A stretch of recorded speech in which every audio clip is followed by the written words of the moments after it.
I never ask questions about my jobs. I don't need to know who hired me or why, as long as the cash appears at the end. Usually it's simple work. Move boxes, deliver small packages, wait in a parking lot. I've learned long ago that curiosity is dangerous, and the fewer you know, the safer you are. But that Thursday morning, February 14, my rules started to crumble. An unknown number pinged my phone with a single text. Courier needed, 1 package, deliver today, $300 cash, reply yes for address. $300 was a lot for a single afternoon's work, more than enough to cover rent, bills, and groceries for the week. My thumb hovered over the reply button. Something told me not to send it. My instinct screamed, but I was desperate. I replied yes. Within seconds, the full instructions arrived. Horizon Arms Apartments, 1497 Kittredge Avenue, top floor, Unit 12C. Leave the package at the door, knock 3 times, wait 10 seconds, and leave. Do not open the package. Do not enter the unit. Payment under the lobby mailboxes. No company, no verification, just a text. I knew the building. I had passed it dozens of times. Abandoned, boarded up windows, fire damage, squatters lurking in its empty halls. My mind raced. I considered ignoring the text, but $300 weighed heavily against my caution. I grabbed my boots, gloves, car keys, wallet, and a cheap folding knife. My phone buzzed again. Side door, West Alley, code 0314. Stairs only, elevator disabled. I froze for a moment. The stairs would take me through 12 floors of darkness and decay with nothing to guide me. Still, I ignored the voice in my head that screamed danger. I needed the money. I got in my car and drove, rehearsing my rationalizations, convincing myself this would be just another delivery. But deep down, a feeling of dread settled into my chest, whispering that nothing in that building would be ordinary. Horizon Arms Apartments loomed ahead, a decaying relic of urban neglect. Its brown brick facade, once orderly, was now a canvas of graffiti and smashed windows. A chain-link fence, bent and rusty, marked the perimeter, with a no trespassing sign riddled with bullet holes. I parked my car across the street, gripping the plain brown package on my lap. It had no labels beyond the scrawled 12C, no weight, no rattle, just stillness that made my stomach churn. The alley leading to the side entrance smelled faintly of rot and decay, mingled with the faint sweetness of mold. Grass and weeds had grown through the cracks, snapping under my boots with every step. The keypad glinted in the weak daylight, the plastic fresh, screws new, oddly pristine against the building's aged exterior. I punched in 0314. The beep of acceptance echoed briefly. The door swung inward silently, and I was met with stale, cold air that carried a faint metallic tang. Inside, the hallways were dim, concrete floors marred by stains and old water damage, walls chipped and peeling. The absence of normal urban noise, footsteps, voices, distant traffic, was oppressive. I clutched the package tighter, moving along the narrow hallway. A rat scurried past, but that was the only sign of life. The stairwell at the end of the hall led to the upper floors. The smell grew stronger, something metallic, something chemical, mixed with decay. My heart beat harder. I knew the top floor held Unit 12C. I needed to keep calm, remind myself it was just a job, just a delivery, but every instinct screamed otherwise. My hand brushed the stairwell railing, cold, rusted. With a deep breath, I stepped inside, beginning the long climb that would change everything. The stairwell reeked of damp concrete, mold, and smoke long extinguished. Every step I took echoed loudly against the hollow structure, bouncing back at me in a deafening rhythm. I gripped the railing, trying to steady my nerves, my pulse spiking with each flight. The first floors were uneventful, chipped paint, broken windows, rusted fixtures. But as I ascended, the building seemed to come alive. Scratches on the walls deepened, gouges through layers of peeling paint, as if someone or something had been waiting. By the fourth floor, I felt a tension in the air, an invisible weight pressing down, making each breath shallow. I paused frequently, listening. Footsteps? Voices? Nothing. Just the eerie hum of the building, faint but present. The ninth floor revealed faint stains on the carpet runner, dark smears I could not identify. The smell intensified, metallic and acrid. My gloves were damp with sweat, my palms slick, the package now feeling impossibly heavy against my chest. Finally, the 12th floor. The hallway was narrow, shadows pooling in corners, each door a blackened void. The exit sign at the far end flickered faintly, casting an intermittent red glow. My heart thudded violently. 12 floors of silence, and now I was alone with the unknown. I approached 12C, the package feeling like a tether to reality. I knocked 3 times, counting in my head, waited 10 seconds, my ears straining for any sound. Then, a high-pitched squeal, abrupt, almost animalistic, cut through the silence. My stomach dropped. The squeal faded, replaced by a silence so complete it pressed against my ears. My hand hovered over the door handle, cold sweat making my fingers slippery. The building seemed to inhale around me, as though it knew I had arrived. I knocked again, 3 slow, deliberate taps, and stepped back, counting 10 seconds exactly. Nothing. My mind raced with possibilities. Was it a trap? A prank? A squatter? The shadows seemed to shift, pooling unnaturally near the corners, moving without reason. I pressed my ear to the door, straining to catch any sound inside. Then came a soft shuffle, almost inaudible, like fingernails dragging across wood. My pulse spiked. I glanced around, every instinct screaming to run, but I was frozen. Taking a deep breath, I set the package on the floor, careful not to disturb it, and knocked one last time. The handle turned slowly under my palm, an unnatural creak echoing down the hallway. The door swung inward, revealing darkness so deep it swallowed the flickering light of the hallway. My eyes strained to adjust. The smell hit me fully now. Something metallic, sharp, coppery, mixed with decayed wood and old mold. The floor inside was littered with scraps of paper, broken glass, and what looked like dried stains. I stepped inside cautiously. The shadows seemed to breathe, pulling me forward despite every warning in my body. The package, now half weightless in my hands, seemed almost alive, vibrating slightly, as though aware of its surroundings. I took one step, then another, heart hammering, every sound amplified, the creak of the floorboards, my own shallow breathing, the whisper of the wind outside. And then I saw it, something small, pale, watching me from the far corner. A flash of eyes, reflecting light, unmoving, studying me. My mind froze. I had been alone, I had thought, but I was not truly. The eyes blinked slowly, deliberately, sending a chill crawling down my spine. They were small, too high to be human, too round, and yet they reflected a terrifying intelligence. My mind screamed to leave, but my legs wouldn't move. The air around me thickened, oppressive and heavy. I set the package on the floor, trying to use it as a shield. The eyes followed every movement.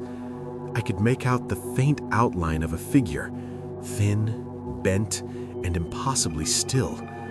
Its head tilted unnaturally, listening. Every instinct I had screamed to run, but my curiosity, dare I call it foolish bravery, held me rooted. I reached for my phone, hoping light or camera could give me some advantage, but it slipped from my sweaty hands and clattered to the floor, the screen cracking but remaining lit. The glow revealed the figure fully, elongated limbs, pale skin stretched taut over bones, eyes wide, impossibly black pupils reflecting the dim red of the exit sign. Its mouth opened slightly, silent, and a sharp metallic smell intensified, nauseating me. My breath caught in my throat. I could feel its presence closing the distance, though it hadn't moved a step. The hairs on my neck stood on end. I realized then the building wasn't abandoned. It had been waiting, feeding, watching. Every instinct I had ignored until now screamed in terror. My mind raced for an escape, any escape, but the hallways behind me seemed further than they had been. The shadows stretched, twisting along the walls as though the building itself was alive, feeding on my fear. A sudden metallic clink echoed from the corner near the figure, and I jumped, nearly toppling the package. My heart hammered, my breathing erratic, but I forced myself to focus. The instructions were clear. Drop the package, knock, leave. Yet somehow I was no longer sure if the rules applied. Whatever this thing was, it had rewritten them the moment I entered. As I stared at the figure, the package vibrated beneath my fingers. A low hum started, barely audible, then grew into a resonant, almost vocal tone that filled the room. My stomach twisted. I tried to set it down, but it clung as if alive, resisting. The air seemed to pulse around me, and I could feel the walls closing in, the shadows moving closer, the eyes unblinking.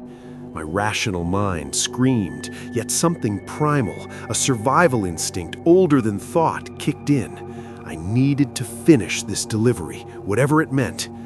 I placed the package at the threshold of the apartment, my fingers trembling. The hum intensified, like it was reacting to my motion, aware of me, aware of everything. The figure shifted slightly, its limbs elongating, stretching in ways impossible. I backed toward the door, counting steps, the hum synchronizing with my heartbeat. 10 steps, 11, 12. I turned to leave and froze. The door slammed shut on its own, the package vibrating violently. The hum became a low growl. I pressed my back against the wall, heart racing, realizing that leaving might not be an option. I reached for my knife, fingers shaking, hoping it would somehow protect me. The figure advanced a fraction, impossibly silent, its shadow stretching across the floor like liquid darkness. The package suddenly rattled as if preparing to leap. I could feel its power, its weight, its presence merging with the figure. And then the air shifted. The shadows roared in a silent cacophony, and I realized the building itself had become a predator, and I, the intruder, was the prey. Fear turned to adrenaline. My body moved before my mind could catch up. I bolted toward the door, shoulder slamming against it, but it wouldn't budge. Panic surged. My hands clawed at the frame, then the keypad. Nothing. The figure advanced slowly, deliberately, and I could feel the air vibrating with its intent. My ears rang. Every step I had taken to climb these 12 floors now felt like a trap I had walked willingly. I spun around looking for another escape route, but the windows were barred, the walls solid. Behind me, the figure's shadow merged with the darkness, stretching impossibly, its eyes never leaving me. I realized then the hallway itself had changed. What was once narrow now felt infinite, the exit flickering red in the distance, farther than before. My breaths came ragged, chest burning as I ran blindly toward the nearest door, praying it opened. My hands touched cold metal, the handle icy, unnatural. With a desperate pull, the door swung open, revealing a fire escape descending into night. I leapt. The wind whipped my face, the metallic hum fading slightly. But the building was alive, its malevolent presence seeping into the night, as if my trespass had awakened it fully. I scrambled down, the sound of my own heartbeat drowning out everything. I hit the pavement hard, gasping, lungs burning, every muscle screaming in protest. The streets outside were quiet, empty, bathed in pale streetlights. The package had been left behind, still humming faintly in the building, calling to me, promising the same terror if I returned.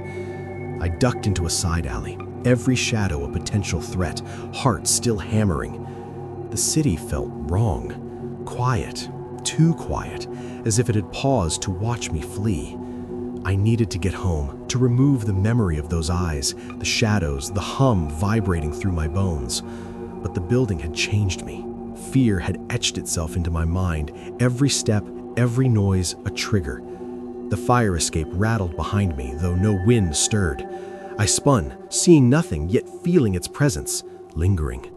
I stumbled through the alley, finally reaching my car, hands shaking as I started the engine. The streets were empty, the city seeming to breathe around me, alive, silent, and waiting. I didn't look back, but the image of those eyes, black and patient, followed me, seared into my mind.